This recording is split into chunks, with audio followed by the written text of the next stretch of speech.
हजुरको परिचयबाट सुरु गरौँ। हिंदी में ठिक छ, हिन्दी इङ्ग्लिस जे भए पनि हुन्छ। मैं 19 उम्र आया भारत में। मेरे परिचय से हो, मेरे जन्म ब्राजील। मैं नमस्कार गुरुदेव। हामी चाहिँ मानसखण्ड पुनर्जागरण मञ्चबाट यहाँ आएका छौँ। आज यो गोदावरी धामको दर्शन गर्दै हजुरको आश्रममा पनि आइपुग्यौँ र हजुरको बारेमा जानकारी पाइसकेपछि चाहिँ हजुरसँग सानो एउटा कुराकानी गर्ने इच्छा जाग्यो। सर्वप्रथम त हजुरलाई कार्यक्रममा स्वागत छ र हजुरको परिचयबाट सुरु गरौँ। हिंदी में ठिक छ, हिन्दी इङ्ग्लिस जे भए पनि हुन्छ। मेरे परिचय से हो, मेरे जन्म ब्राजील। मैं 19 उम्र आया भारत में। ये विचार अनुसंधान खोजना एक गुरु संस्कार सीखने के लिए और हिंदू दीक्षा सन्यासी का दीक्षा लेने के लिए। फिर ये हो, गुरु जी मिला, गुरु सेवा किया, संस्कार लिया। फिर नेपाल आए। मेरे नेपाल समझे मेरे कर्म भूमि हो, यहाँ तपस्या को लगे, यहाँ शांति न मिला और समाज का सत्संगन भी मिला। ये हो मेरे परिचय है। अहिले नाथ योगी गोरखनाथ परम्परा। यो त भयो तपाईँको अहिलेको अब परिचय। तपाईँको जन्म चाहिँ ब्राजिलमा भयो। ब्राजिल हजुर। कति वर्ष पुग्नुभयो अहिले? अहिले 11-12 वर्ष। तपाईँको जन्म 19 उमेर आयो। 19 उमेरमा चाहिँ तपाईँ ब्राजिलबाट 20 इन्डिया आउनुभयो। इन्डिया आएर कति 6-7 वर्ष बस्नुभयो? 6-7 वर्ष। त्यसै हिन्दी ज्यादा सिकाए। नेपाली बुझ्न, कुरा बुझ्नु अलि अप्ठ्यारो छ बोल्नुको लागि। ठिक छ, अब केही वर्षमा त्यो पनि सिक्नुहुन्छ। शुद्ध भाषा सिक्दैछु। ठिक छ, ठिक छ। तपाईँ अनि यो अब ब्राजिलमा तपाईँ चाहिँ ब्राजिल कुन ठाउँमा जन्मिनु भएको? ब्राजिल उत्तर ब्राजिल मानाउस, अमाजोन जङ्गलको बिचमा।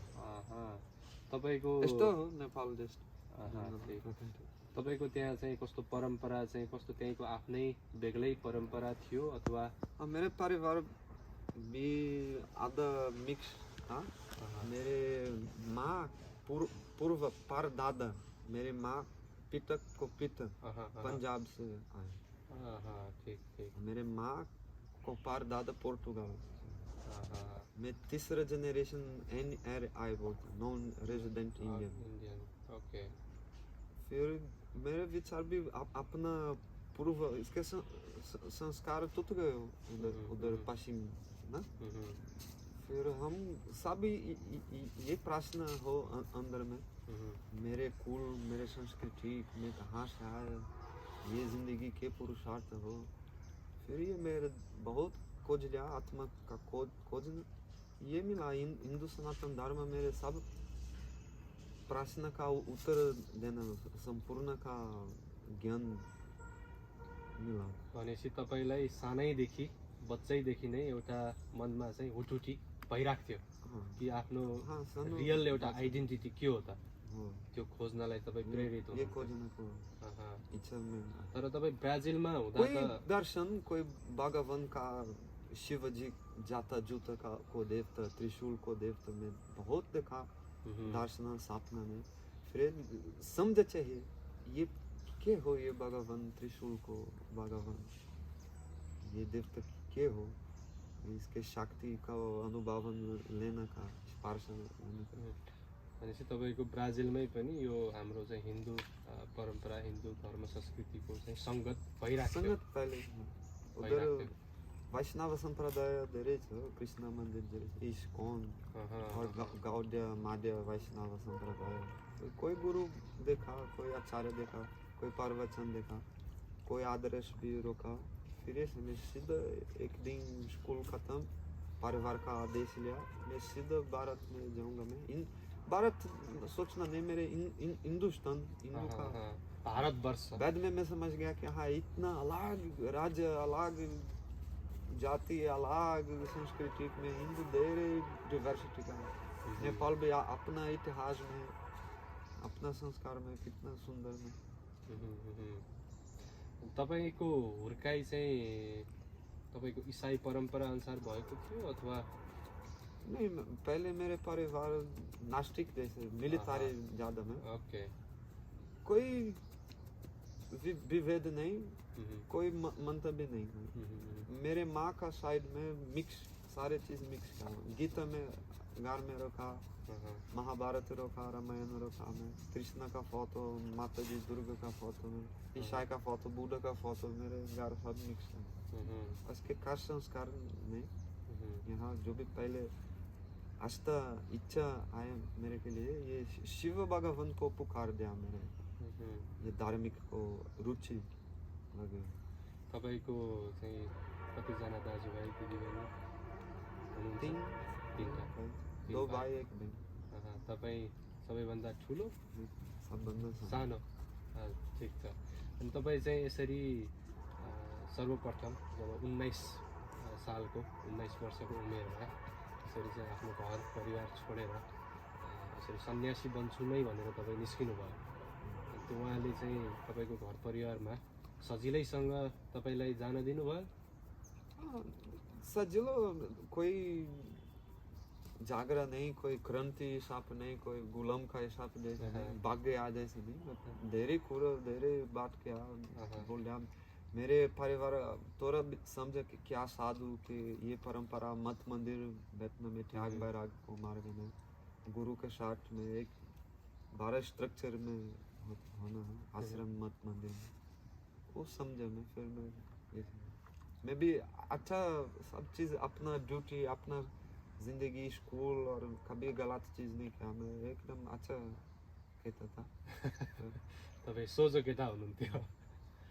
अनि यो अहिले तपाईँ नाथ परम्परा अन्तर्गत गुरु गोरखनाथको परम्परामा हुनुहुन्छ।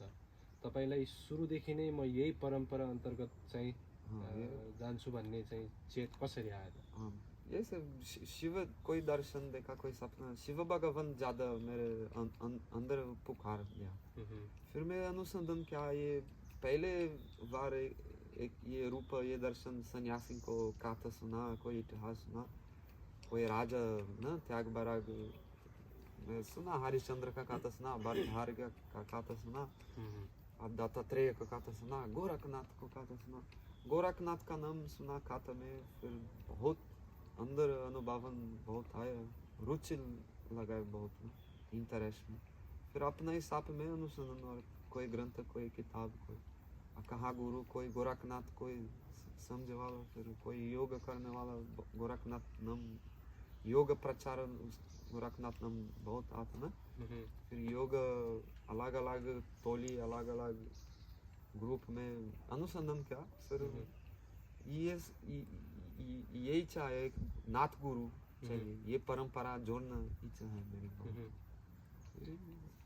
अनुसंधान का मिल गया। तपाईले चाहिँ यो नाथ परम्पराबाट दीक्षित चाहिँ भारतमै हुनुभयो कि इन्डियामा हुनुभयो कि नेपालमा? इन्डियामै। तपाईले अनुसन्धान गर्दै गर्दाखेरि गुरु गोरखनाथको जुन परम्परा छ अथवा त्यसको उद्गम स्थल त यही नेपाललाई मानिन्छ। तपाईले चाहिँ नेपालको स्थानमा इन्डियालाई चाहिँ रोज्नुको कारण? ये पहले पशुपतिनाथ दर्शन गुरु के साथ आया मैं। पहले छोटे नेपाल आया मैं काठमांडू पशुपतिनाथ दर्शन के लिए।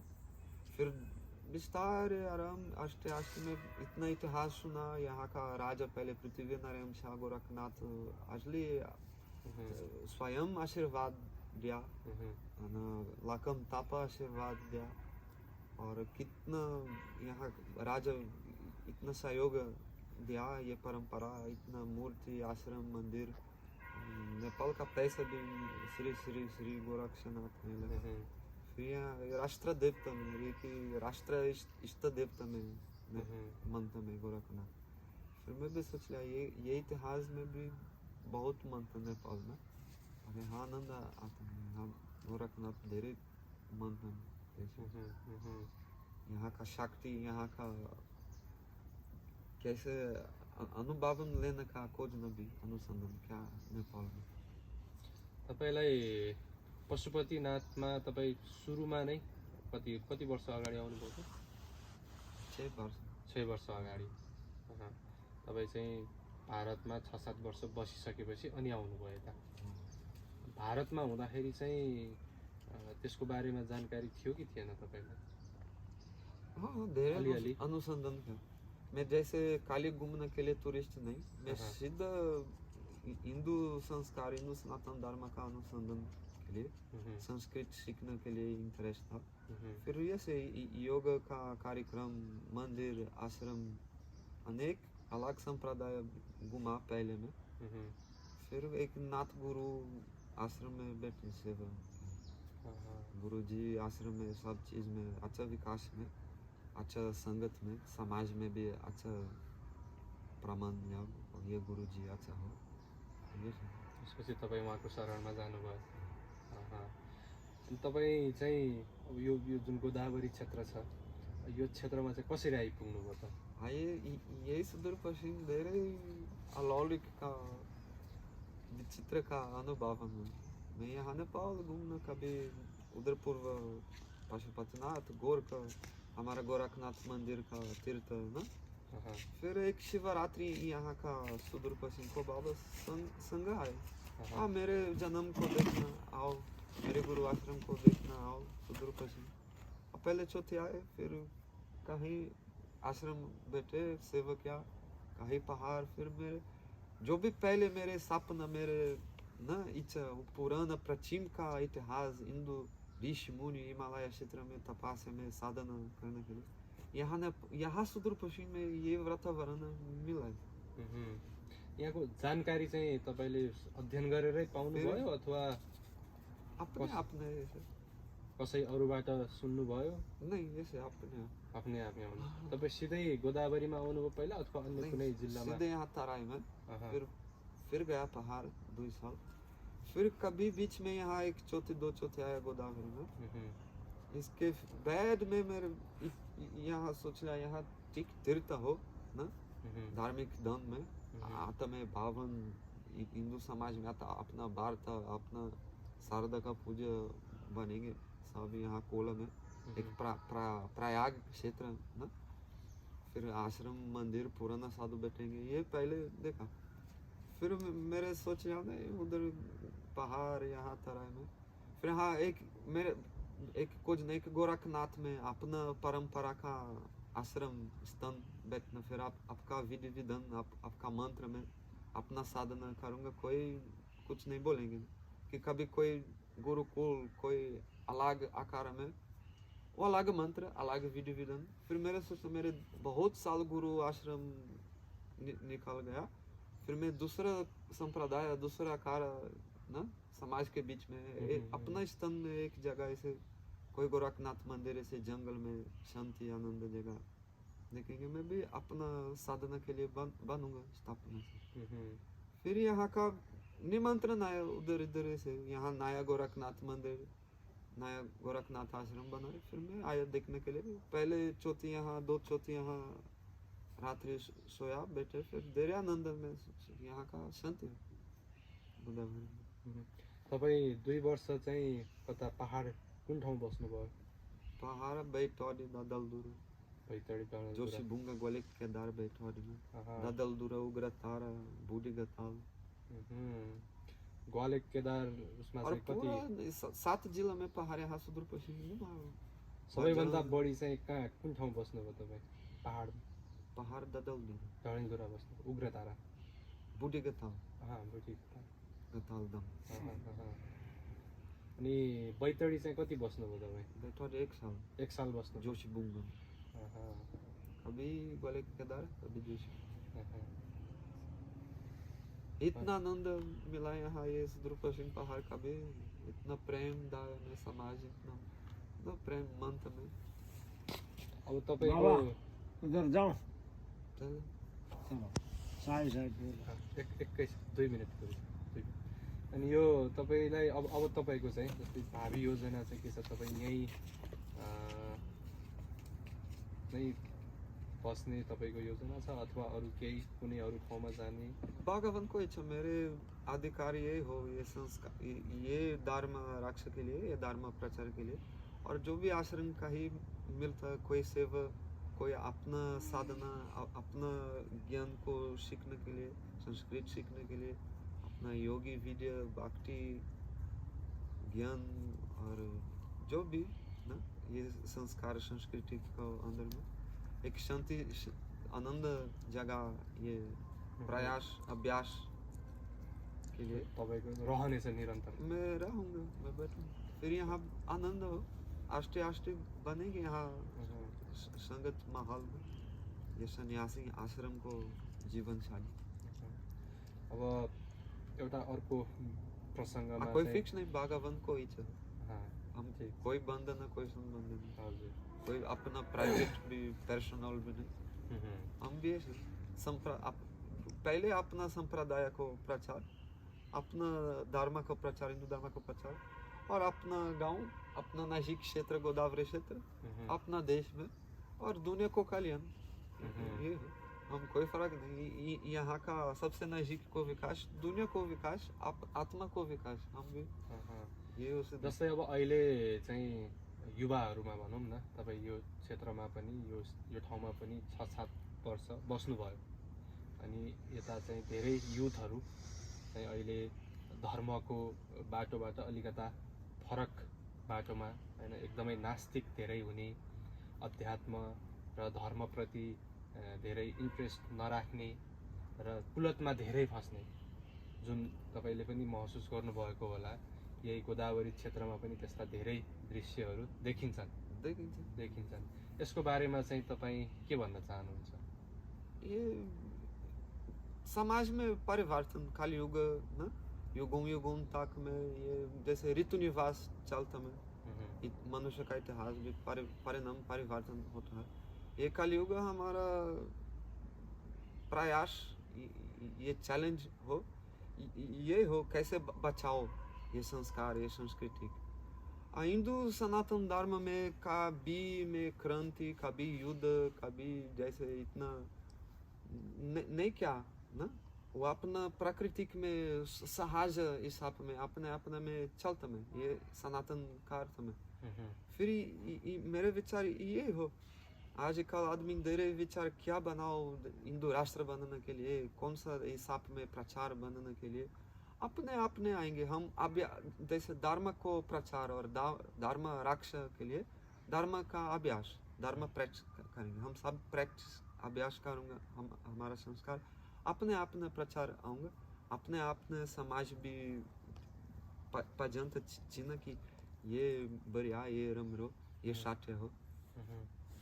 भनेपछि युवाहरूलाई समाज धेरै परिवर्तन हो, धेरै आजकल ज़्यादा ग्लोबलाइजेशन का इफेक्ट में दुनिया छोटा हो गया, धेरै विकास टेक्नोलॉजी में, कम्युनिकेशन, मोबाइल ना, फिर मन का एक ग्राहता बनाओ, कभी कभी मन गायब में काल्पनिक ज़्यादा ना, माया में लगेगा मैं ये युवा, ये जनरेशन में। फिर ये आस्ते आस्ते हम अपना सिस्टम सांस्कृतिक धार्मिक हिसाब में बनेंगे, हमारे इंटरटेनमेंट मनोरंजन भी धार्मिक भी बनेगी, जो भी आजकल युवा में टीवी, मोबाइल, गेम, ये भी धार्मिक हिसाब भी बनेंगे। जैसे मनोरंजन, सब अपना मनोरंजन चाहिए, सब जनरेशन अपना अलग मनोरंजन खोज लेंगे ना, कोई तमाशिक मनोरंजन पर जाएंगे, कोई नासारी का मनोरंजन पर जाएंगे, कोई जुआ ताश का मनोरंजन पर जाएंगे। हम फिर हमारा प्रचार क्या है कि सात्विक मनोरंजन, धार्मिक मनोरंजन भी प्रचार, फिर अपने में इंटरेस्ट में आएंगे। भनेपछि अबको युथहरूलाई चाहिँ सकेसम्म र धर्मको आचरणमा रहेर उनीहरूले खोजेको कुरा चाहिँ उपलब्ध गराइदिनु पर्यो। त्यो भयो भने त्यो परम्पराको प्रचार यदि गर्यो भने उनीहरूलाई पनि त्यो परम्परालाई निरन्तरता दिने, त्यो कन्टिन्युटी चाहिँ हामीले दिन सक्छौँ। धन्यवाद बाबाजी, तपाईँलाई भेटेर एकदमै खुसी लाग्यो र तपाईँ एउटा प्रेरणा पनि बन्न सक्नु भएको छ, किनभने अब यो ठाउँमा, यो क्षेत्रमा चाहिँ हाम्रो देशमा भनौँ न, आजका युवाहरू एउटा नास्तिकताको मार्गमा लागिरहेको बेलामा 7 समुद्र पारीबाट आएर यो स्थानमा तपाईँले एउटा धार्मिक आचरणमा, एउटा परम्परामा रहेर त्यसको प्रचार गरिराख्नु भएको छ। त्यसको लागि पनि तपाईँलाई धेरै धेरै धन्यवाद। र तपाईँको आगामी दिनको धार्मिक यात्रा सफल रहोस्। तपाईँलाई शुभकामना छ। धन्यवाद। आदेश।